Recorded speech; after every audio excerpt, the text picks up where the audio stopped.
হে মুসলিম যুবক, হে মুসলিম তরুণী, আল্লাহি আমি তোমাদের ভালোবাসি।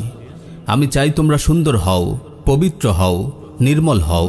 আমি চাই তোমরা আল্লাহর প্রিয় বান্দা হও, প্রিয় নবী সাল্লাল্লাহু আলাইহি ওয়াসাল্লামের প্রিয় উম্মত হও।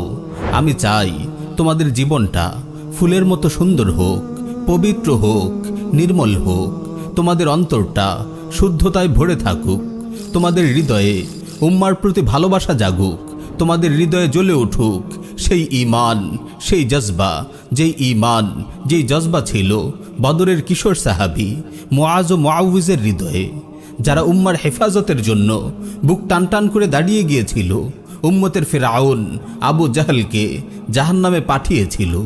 তোমরা যখন ভুল পথে পা বাড়াও, আল্লাহর নাফরমানিতে লিপ্ত হও, তখন মনটা দুঃখে ভরে ওঠে, হৃদয়ে খুবই কষ্ট পায়। শুনেছি তোমাদের অনেকেই নিজেদের উপর এক মারাত্মক জুলুম শুরু করেছ।